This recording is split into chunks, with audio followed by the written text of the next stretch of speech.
This is James Bryant. It's January 8, 2014, and we're in Tucson, Arizona.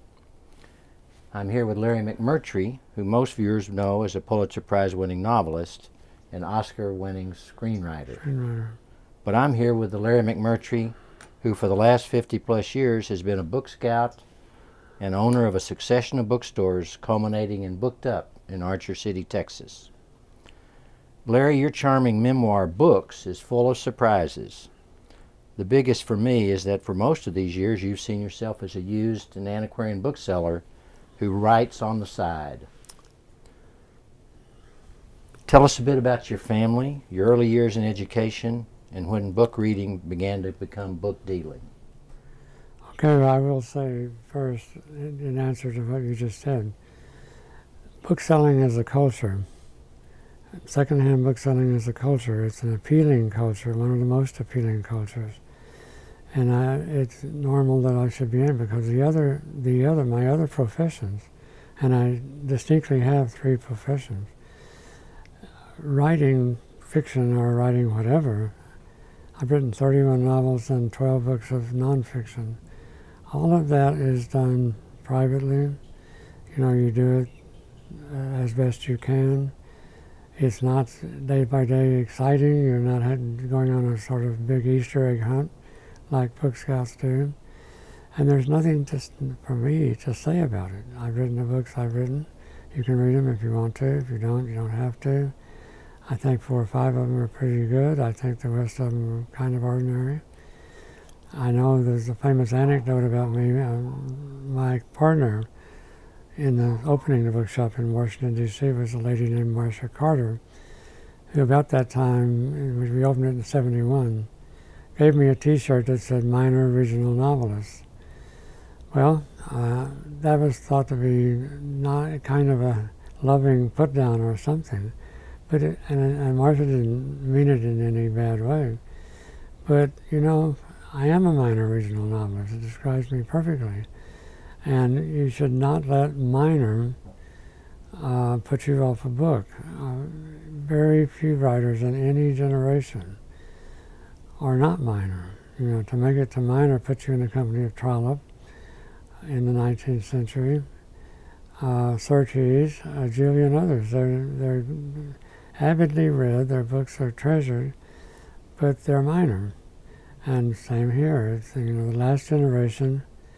Trying to think of anyone that I think is really major in the generation of Mailer and Roth and Bellow and da-da-da-da-dum. And I think all those guys are. The one person that I think is not minor is Flannery O'Connor. I think she was true genius, painful genius, and I would put her first in that generation. The others wrote some very good books. Norman Mailer wrote a lot of good books, and so did Philip Roth. But, you know, they're still minor.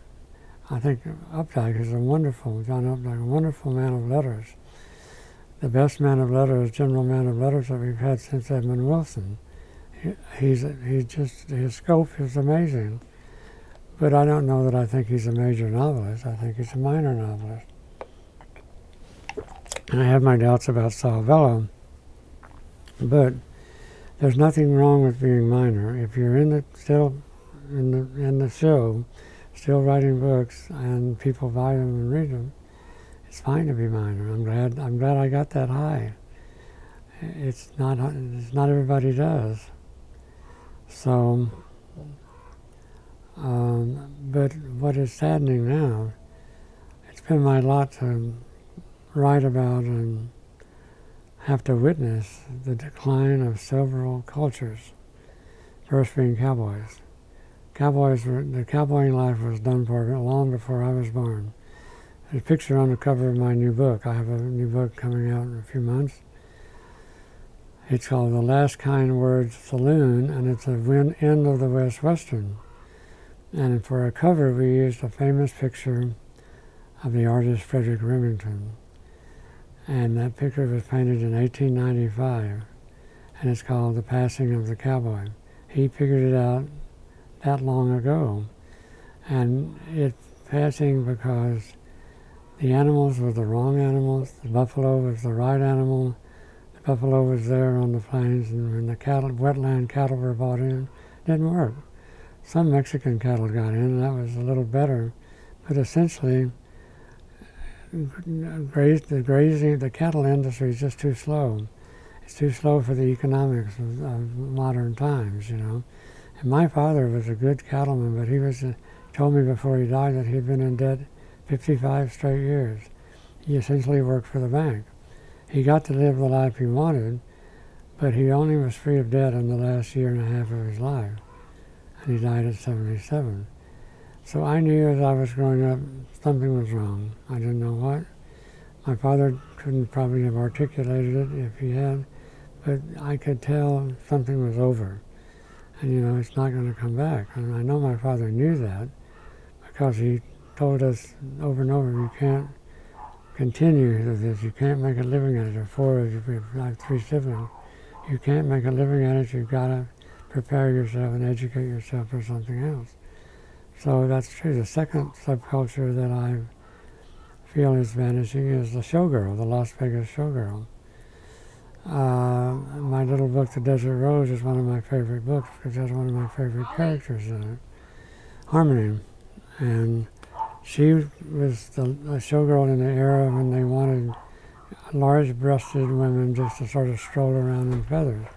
They don't want that now. All those showgirls are gone. They want little live dancers. It's a dancing world now. And finally, book selling.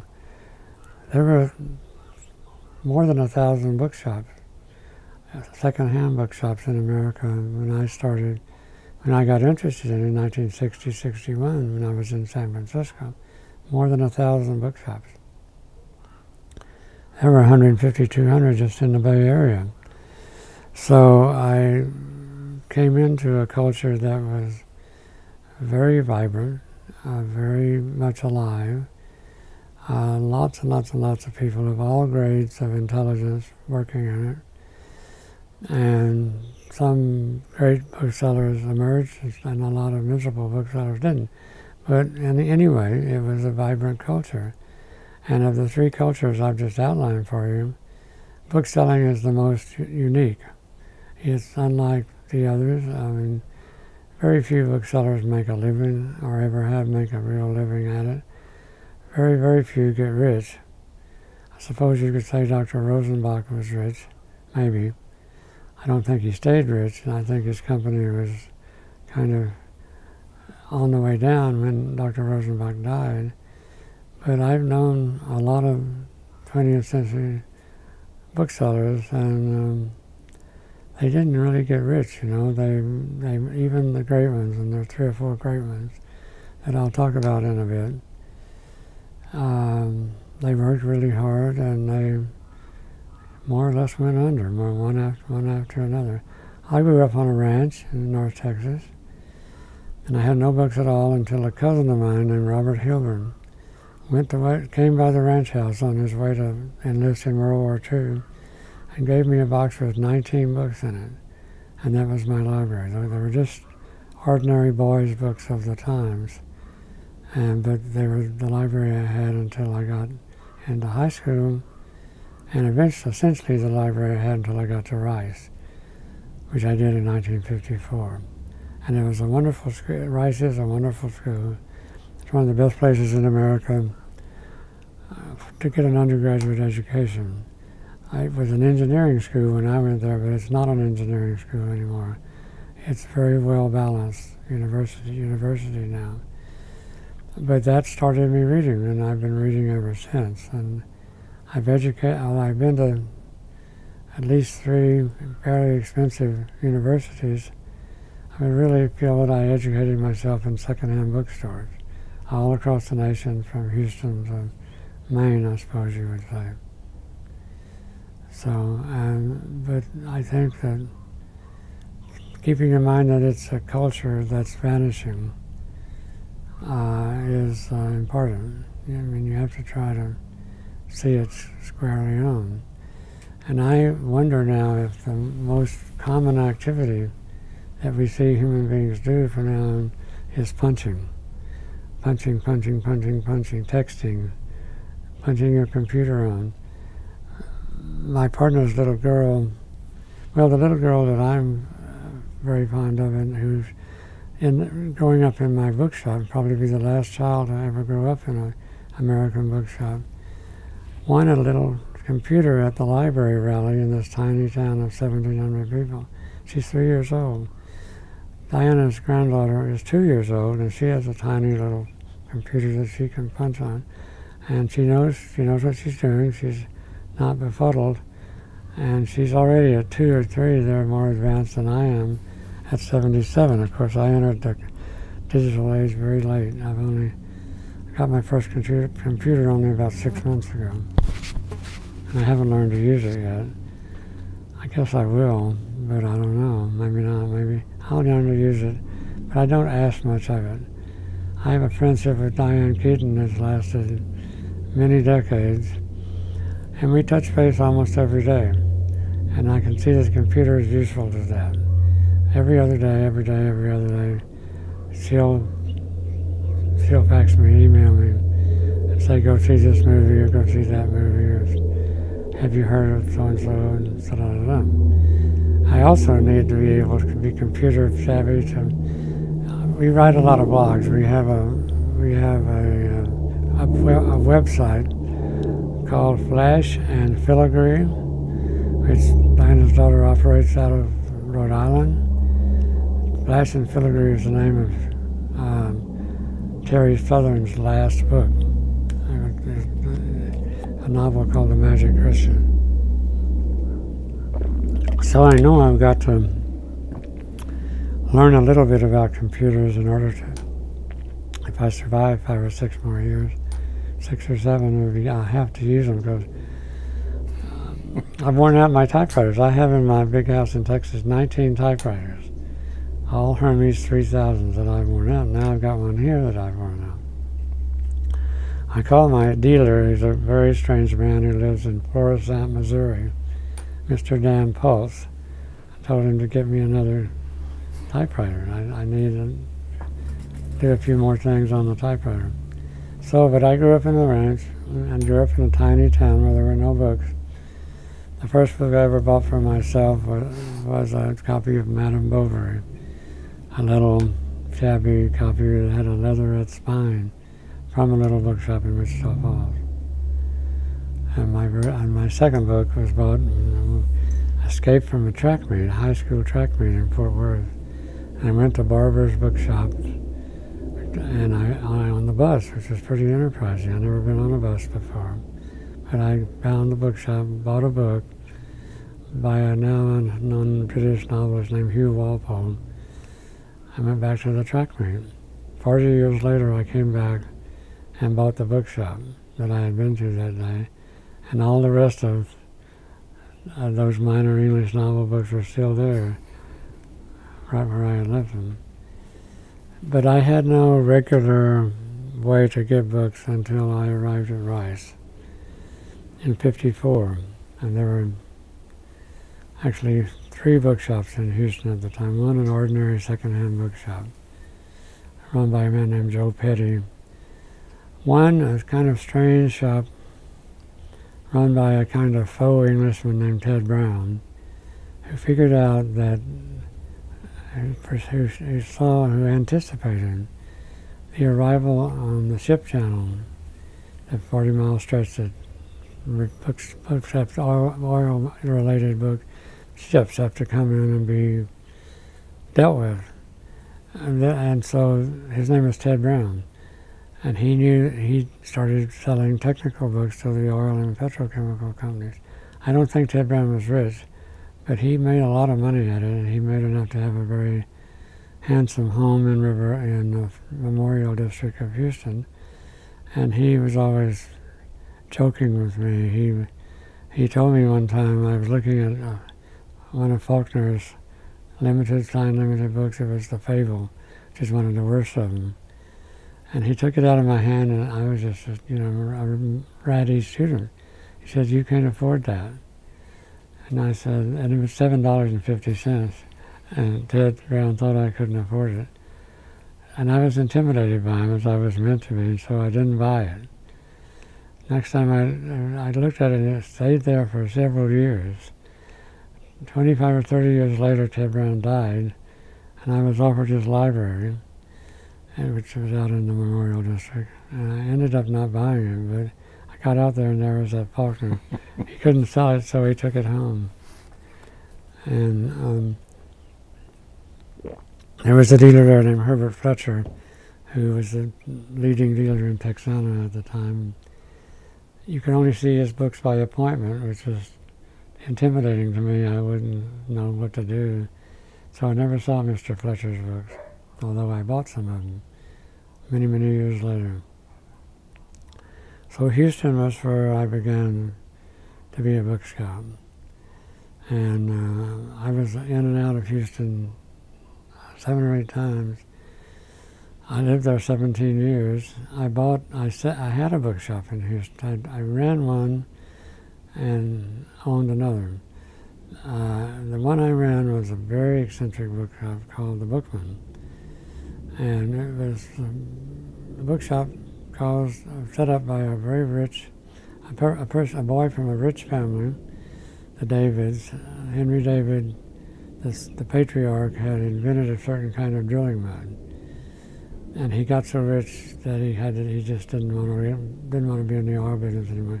They called him the Big Coon. He had a big reputation, and he had a wonderful wife with wonderful taste in some things. She had wonderful taste in fabrics and woods and wool, and she and her son put up a wonderful bookshop. But neither of them knew anything, and Darman particularly didn't know much about books. And he was extremely gullible, and he had $2 million to start out with, as opposed to Larry Ellison's daughter, who had $2 billion to start out with, and is wreaking havoc in the movie business now. So they had Darman opened his bookshop. He had one room was for rare tobaccos, was lined in cork. He had as a safe the bowl of a Louisiana gum tree. He had a Japanese houseboy to serve sherry, and in 6 months he was broke and had to sell the building to his sister, buying the most expensive Texana from the most exclusive dealers. He worked for John Howell for about 2 months, and Howell fired him because he was just buying everything that came in. Howell was wondering, was he getting any Texana? But he was a heroin addict and crazy, and he was dyslexic for much of his life. And his obsession with books seemed probably some maybe come out of his dyslexia.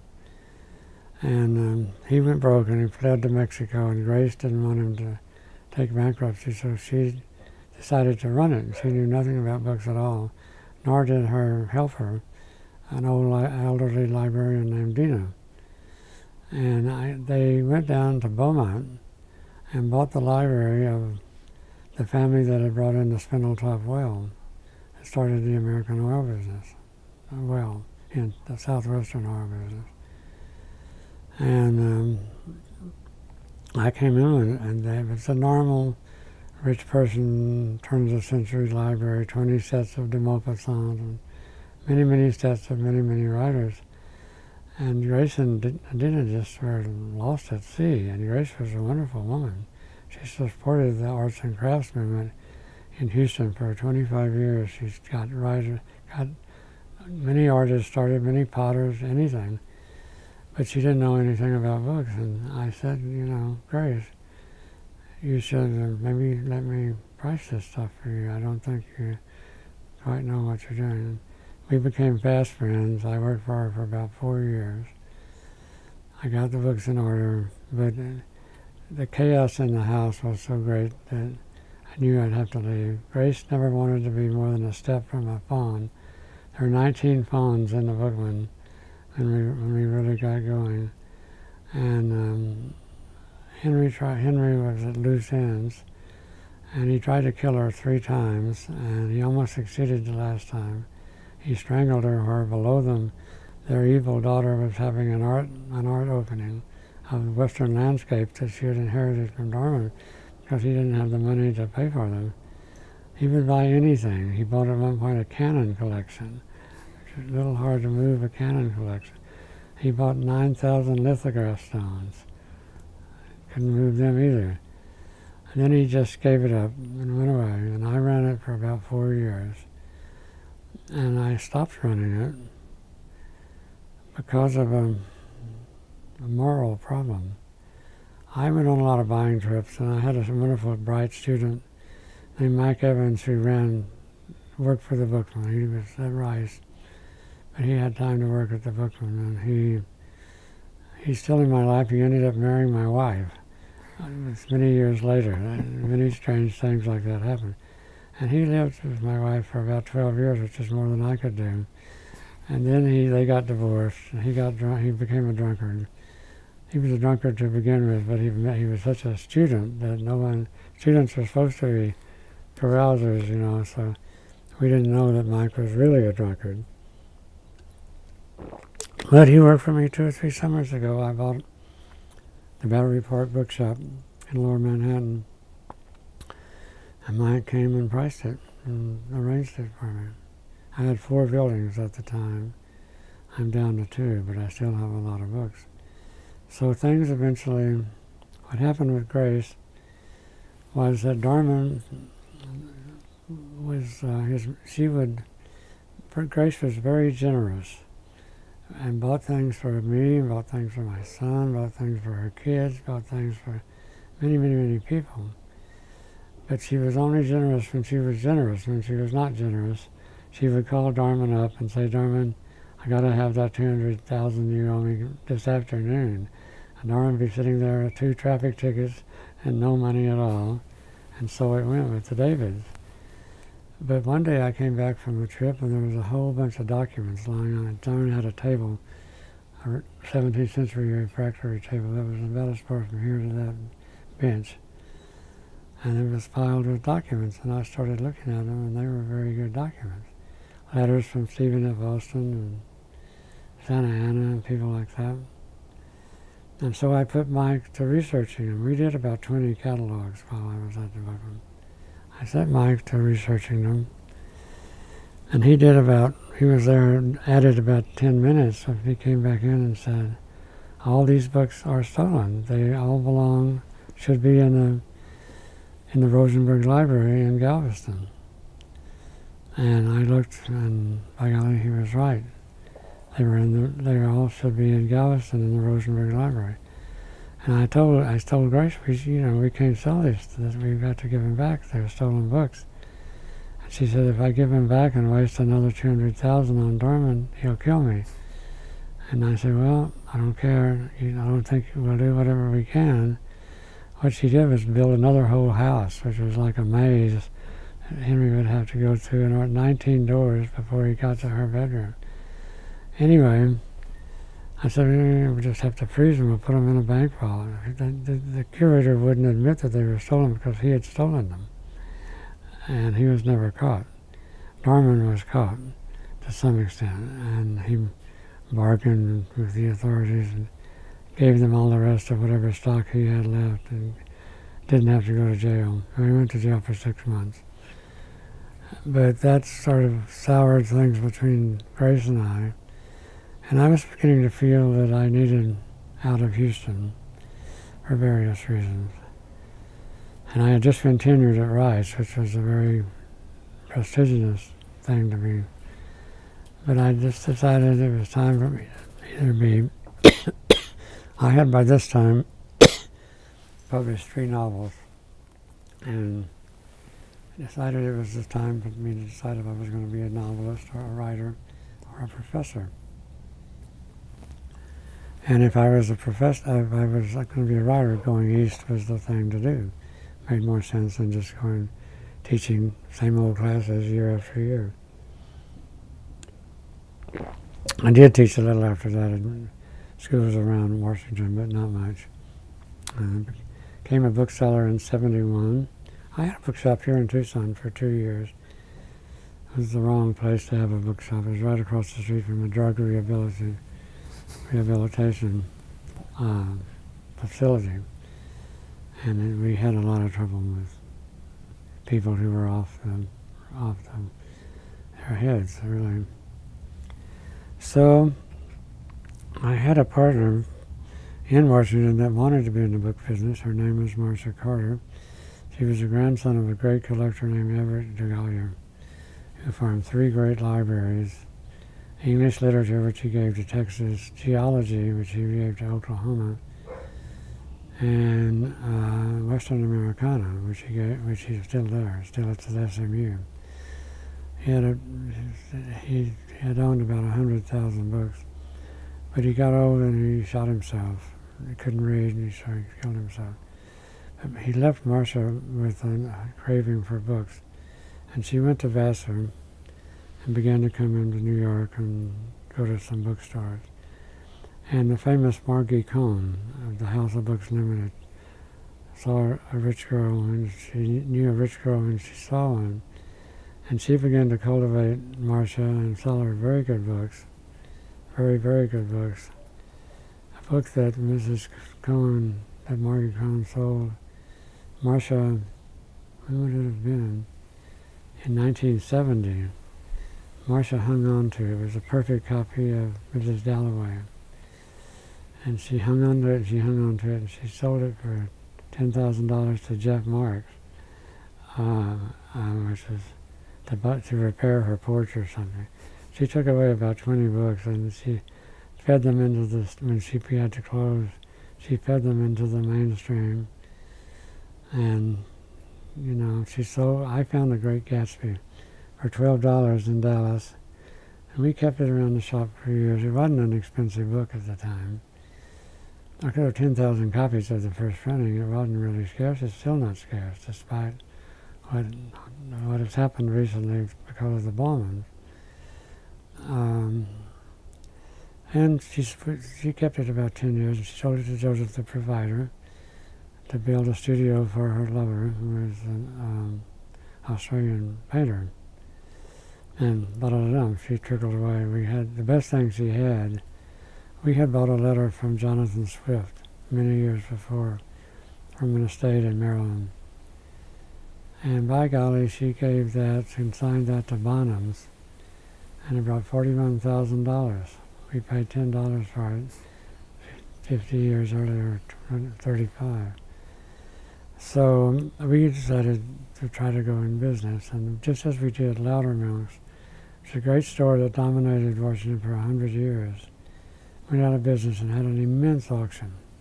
They had 1 million books spread over 3 stories, some of which hadn't been touched in 35 or 40 years, were dusty beyond belief. But I flew back from Hollywood. I was writing screenplays by then. I flew back from Hollywood to do the Loudermilk auction. And Marcia and I did it. It was colder than hell. It was really cold. But we got about 1,500 books. They were allotted as shelf lots.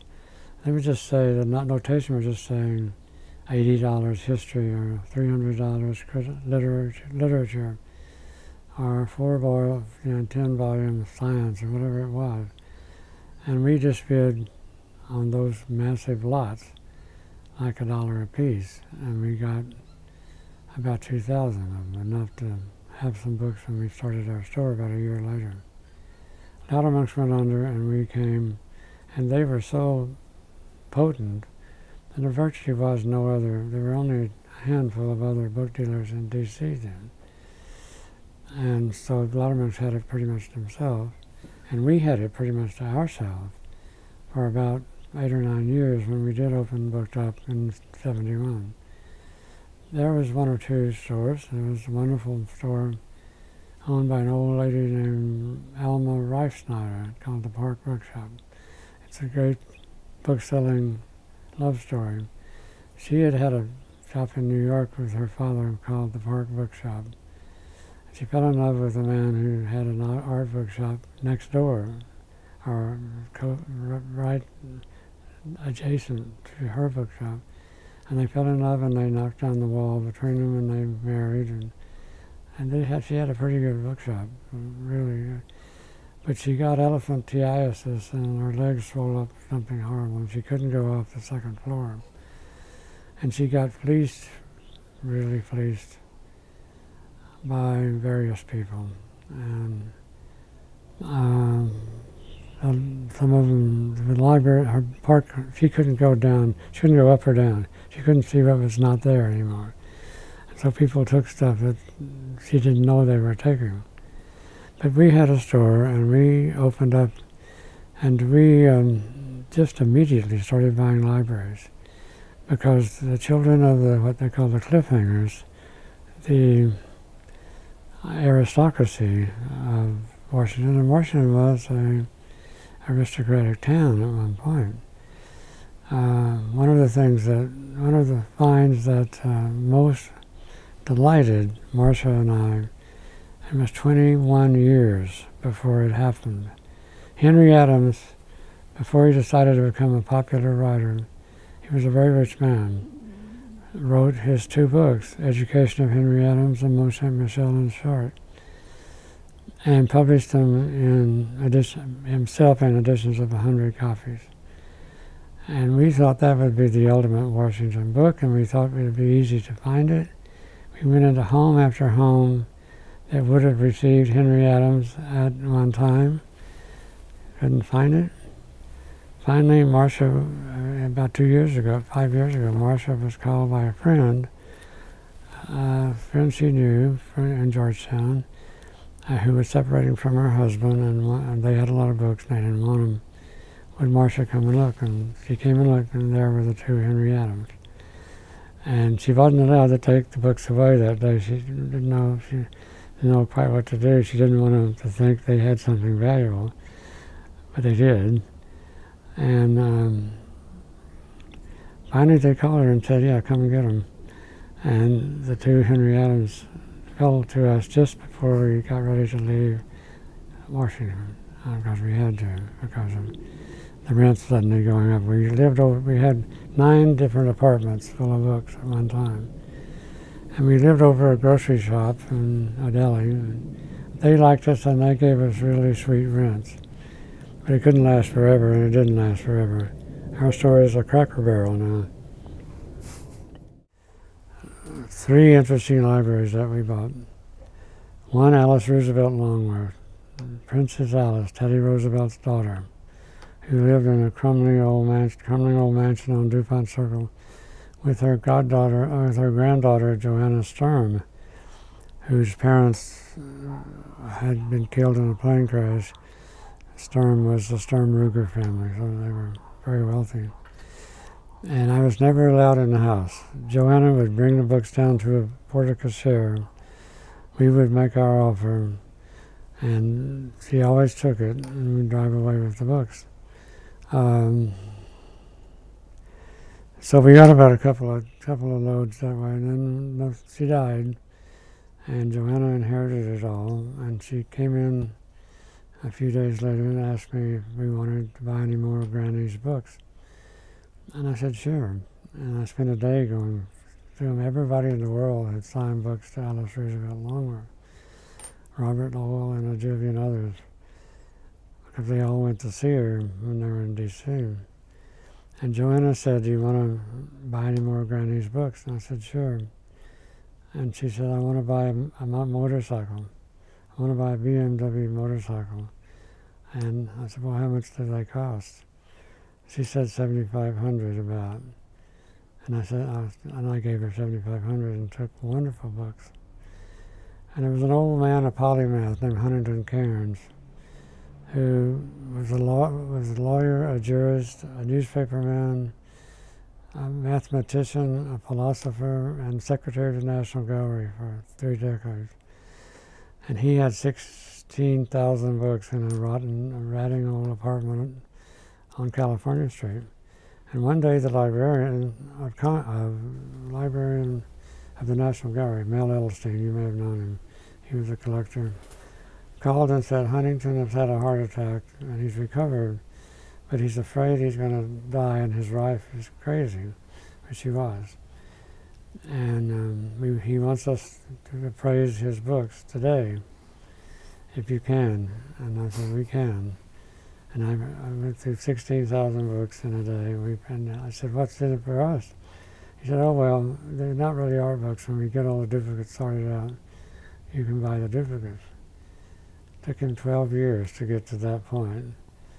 And I'm amazed that he got to it at all. But he got hired by the Getty, of course. When he did, he decided to let us have the duplicates, which were wonderful. 65 books inscribed by Henry Miller. They were longtime friends, and we had Henry Miller's I Ching for a while, which I thought we could easily sell. What a great West Coast book. It took us 5 years and finally sold it.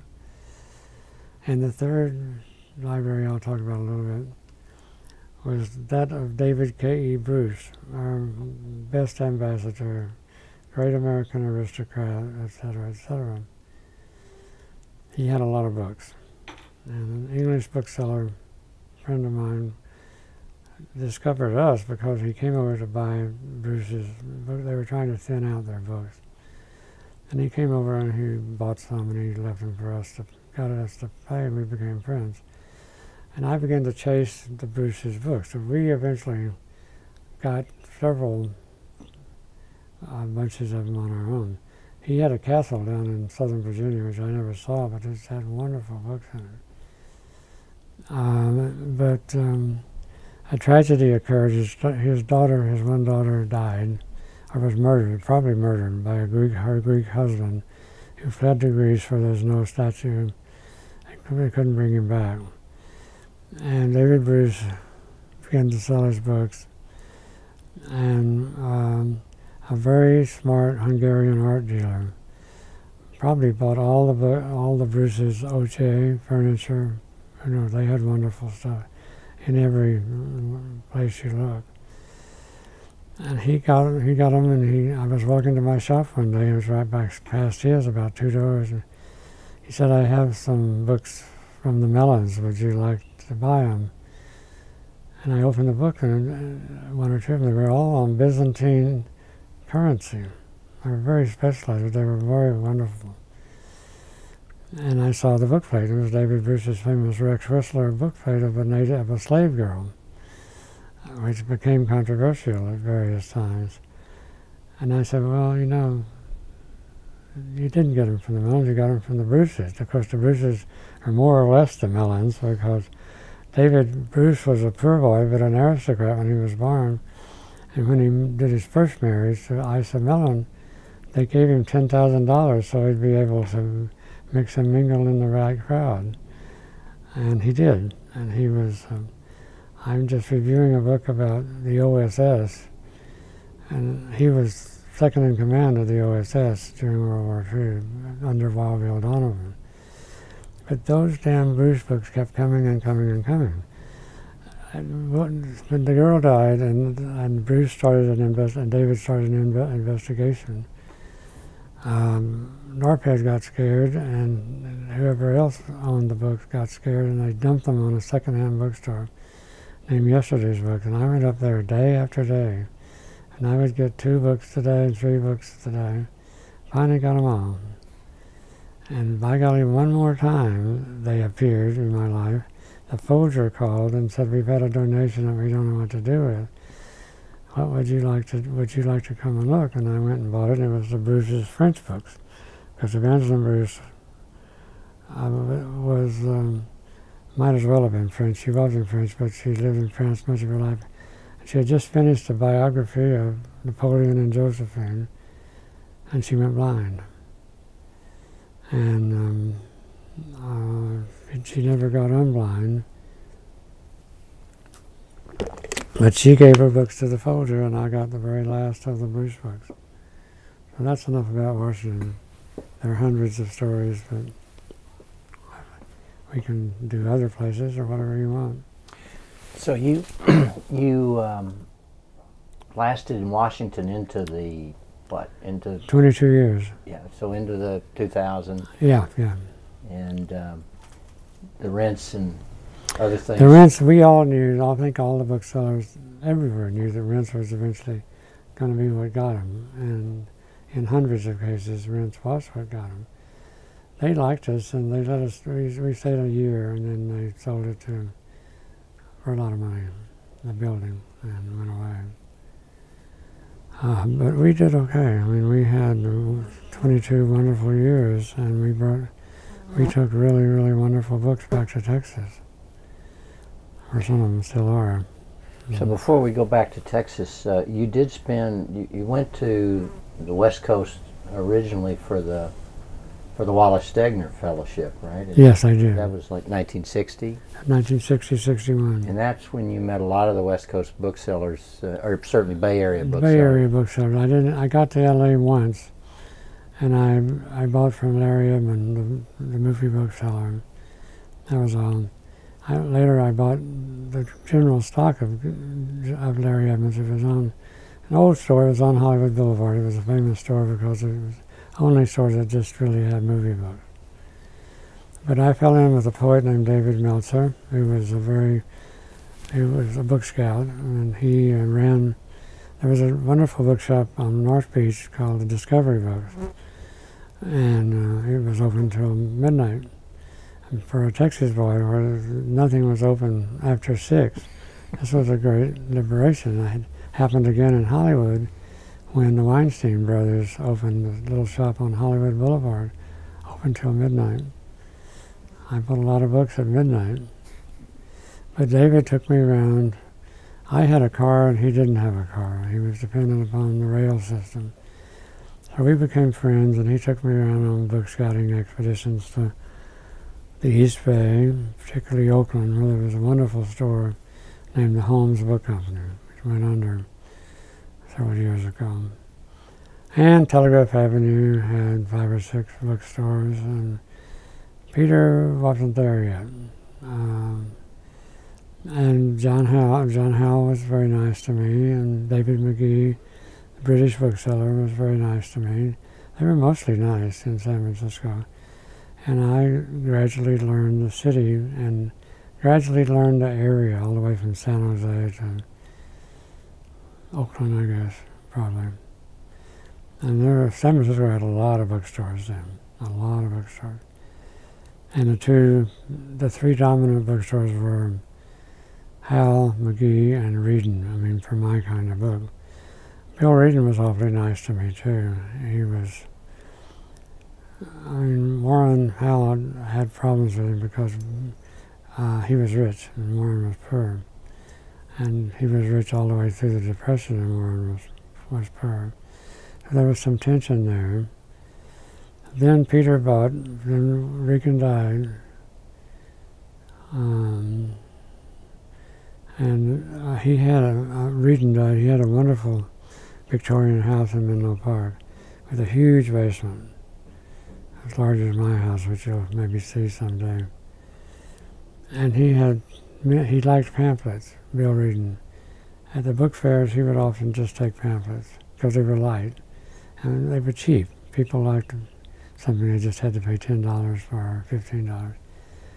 So Peter and Ian Jackson, after Reedon's death, bought his pamphlet, what was left, which was mostly literary stuff, and all his pamphlets. I still have, or somebody still has, until my auction. I don't know how many, tens of thousands of Reedon's pamphlets. And they were interesting, and we sell them now and then. I was looking through some of them. We kept a few thousand. Last time I was home and found Several Sitwell's first book, which was a tiny little thing. I can't remember the name of it, but we have it. And San Francisco was just a place to get started. Then I came back to Texas, had to help my father in the summers. And I put out my first catalog, or list, from something called Dust Bowl Books. It was only 1 sheet, and I sold every book on it. Would that have been 61? Yeah, summer of 61. And you spent time in Fort Worth about that time? I moved to Fort Worth at the end of the summer. I was going to my teaching job was at TCU, so we had to go there. But I'd helped my father as long as I could. Then we went down in August and got an apartment and lived in D.C. Lived in Fort Worth for a year and a half. Had a baby and moved back to San Francisco. Joe really loved San Francisco. And she was one of the first persons to be computer savvy that I knew. And she worked for the year and a half that we were there for Crown Zellerbach with computers. When you were scouting and you were working, were you working in Los Angeles by then? No, I came back to Texas. My first novel was published that fall, Horseman Pass By. It instantly got picked up by the movies because of Paul Newman, because they get their money off stars, they still do. And Paul Newman really wanted to do the HUD role, and it was set up before I even really finished it. I finished it after a fashion. And we rocketed around various places, and I came back and stayed in Austin for about 6 months. And didn't do much there, but Franklin and Anthony, his glamorous English partner, had opened Brick Row in Austin, and I bought quite a few books from him. That's where you met him at that time? That's where I met Franklin and Anthony. And Jenkins too, right? And no, Jenkins wasn't there yet. Or if he was, I didn't know about it. I don't think he was there for another... I don't think he was there until I was working for Grace, because Jenkins somehow conned Dorman, and he got enough money to build that building. Jenkins had a warehouse that would fill this yard, and it was built with Dorman's money, with David's money, most of it, I think. I may be wrong about that, but I've always heard that. And it was clear. I saw some of the things that Johnny got away from Dorman. I didn't see everything, but, all rather cryptic. And then Jenkins met his end in a creek down by Bastrop, I guess. But I, at the time, didn't know anything about high-end book selling at all. And the Brick Row wasn't all that high-end.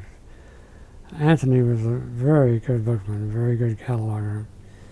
And he put out, Brick Row put out 25 or 30 catalogs, 40 or 50 maybe, in the length of time that they stayed in Austin. But Franklin was always lazy.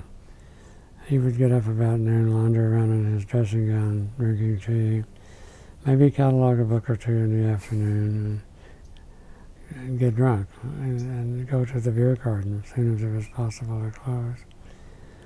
He was likable, Franklin, but I discovered some unfortunate things about him, and I don't regard him as a friend anymore, as having been a friend.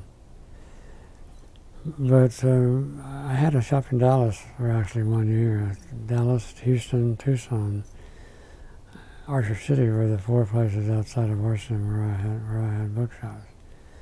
And mostly that was a bad idea. I should have kept all the eggs in my one basket and kept it in D.C. Were these, you had them open simultaneously? No, or just moved one around? by one, something would come up and I would move them. I'd try to buy a bookshop in Dallas or something. And some of it came out of, we had to do something with the books from Bookshop, and they didn't all go to Archer City. Some of them came to Dallas, a few of them came to Houston, came to here. Mostly I like to try to buy fresh in whatever town I'm coming to. Dallas has never had a lot of bookstores. No, it had 2. It had Mr. Harper's, which was a general second-hand bookstore, and it had Sonny Aldridge, who was a man who was sort of the book trader to the silk stocking set, to the rich people, to Highland Park. And Sonny was irascible and he drank a lot, but he had really good books, and he was nice to me. He gave me a discount when he had no real reason to. So now that's a survey, kind of a survey. We get to the last book sale, the last book auction, a year and a half or so ago, where several 100,000 books went back out of About Texas. 200. about 200,000 went back out into. Um, Some of them haven't made it into the stream of book selling yet, because I know that one or two dealers haven't even unpacked from that sale. They've got it in storage, which saddens me a little bit. But it was a lot of fun. It was, you know. well, it was a news event. It was a news event, yeah, the last book sale. And so, bring us up to date. What's happened the last year and a half? I had a heart attack this spring, in July, which took a lot of strength out of me. And it took me, I'm okay now, I'm pretty good now. But I had a slow time recovering, and I couldn't travel. I wasn't allowed to fly, I wasn't allowed to drive, and so I was kind of stuck here. I only got, I'd have to have people who would, that's Faye, my wife, and we had to have people drive us if we went to Archer City. So we couldn't go all that often. That finally, I've outlived that, and we'll be traveling more freely from now on. But it was a slow year. And you're still booked up. It's still going in Archer City. Still going in Archer City. We have our spurts. We have little bursts when things go real fast, and then we have very slow weeks when nobody enters the shop at all. And that's why we're finally going into the internet book selling. We're going to try it at least. We've already tried it, and the places where it's worked best is China. We had a really good bunch of porcelain books. Sold every one of them to China.